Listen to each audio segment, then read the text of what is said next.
Currently, Earth. On May 18, 1652, Rhode Island became the first of 13 colonies to ban slavery. The good intentions of those who wrote the law, however, went unheeded. The statute was largely ignored for over a century, as many merchants in the state became leading slave traders in colonial America.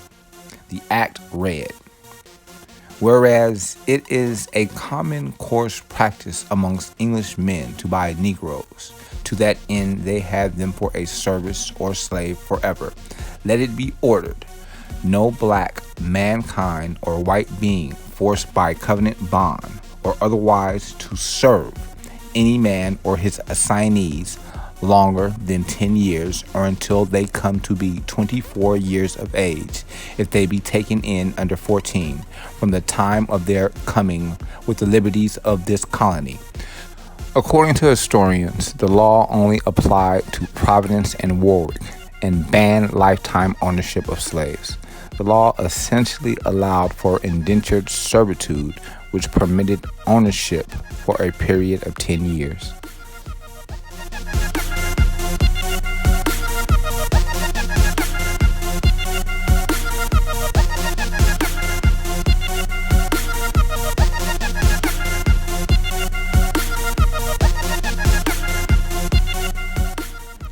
In 1804, on May 18th, the Senate Conservatoire vested the Republican government of the French First Republic in an emperor, and preparations for a coronation followed.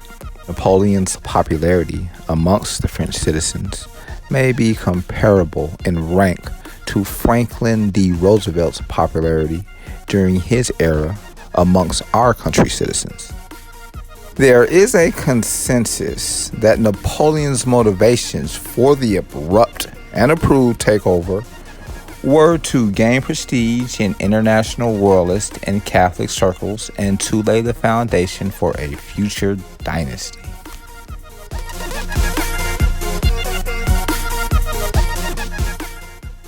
In 1933, on May 18th, President Franklin D. Roosevelt signed the Tennessee Valley Authority Act. This established the TVA as a federal corporation. The new agency was asked to tackle important problems facing the valley, such as flooding, providing electricity to homes and businesses, and replanting forests. Other TVA responsibilities written in the act included improving travel on the Tennessee River and helping develop the region's businesses and farming. The establishment of the TVA marked the first time that an agency was directed to address the total resource development needs of a major region.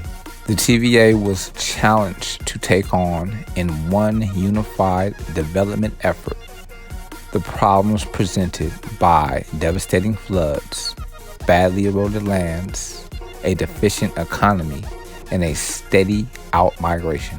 The most dramatic change in valley life came from the electricity generated by TVA dams. Electric lights and modern appliances made life easier and farms more productive.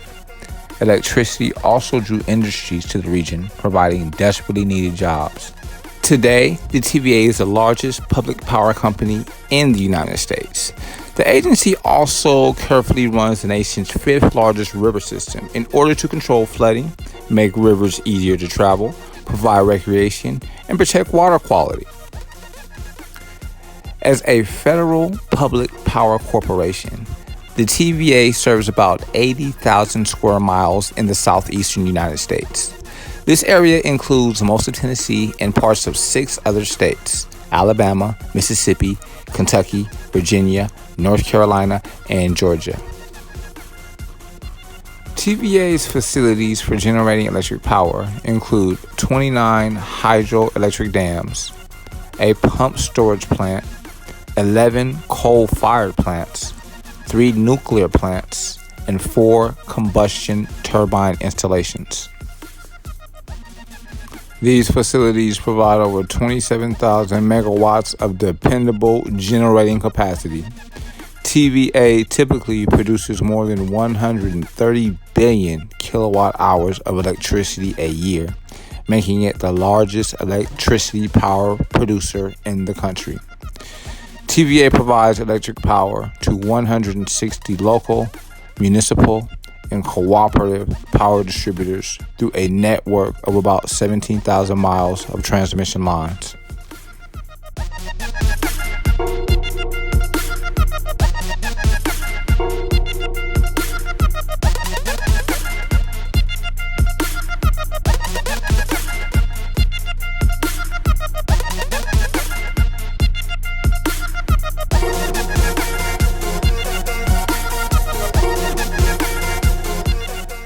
Operation Smiling Buddha was the assigned code name of India's first successful nuclear bomb test on May 18, 1974. The bomb was detonated on the Army base Pokhran Test Range in Rajasthan by the Indian Army under the supervision of several key Indian generals. Pokhran 1 was also the first confirmed nuclear weapons test by a nation outside the 5 permanent members of the United Nations Security Council. Officially, the Indian Ministry of External Affairs, MEA, characterized this test as a peaceful nuclear explosion. Indira Gandhi, the then Prime Minister of India, saw a massive rise in popularity following this test.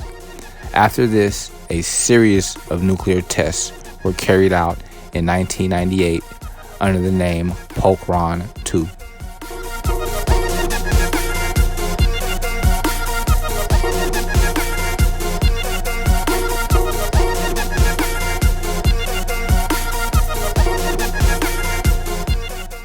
On May 18th of 1980, Mount St. Helens, a volcanic peak in southwestern Washington, suffered a massive eruption, killing 57 people and devastating some 210 square miles of wilderness.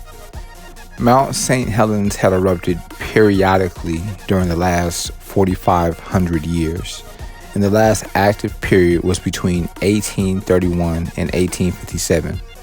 On March 20th, 1980, noticeable volcanic activity began with a series of earth tremors centered on the ground just beneath the north flank of the mountain. These earthquakes escalated, and on March 27th, a minor eruption occurred, and Mount St. Helens began emitting steam and ash through its crater and vents. Small eruptions continue daily, and in April, people familiar with the mountain noticed changes to the structure of its north face. A scientific study confirmed that a bulge more than a mile in diameter was moving upward and outward over the high north slope by as much as 6 feet per day. The bulge was caused by an intrusion of magma below the surface, and authorities began evacuating hundreds of people from the sparsely settled area near the mountain. A few people refused to leave. On the morning of May 18th, Mount St. Helens was shaken by an earthquake of about 5.0 magnitude, and the entire north side of the summit began to slide down the mountain.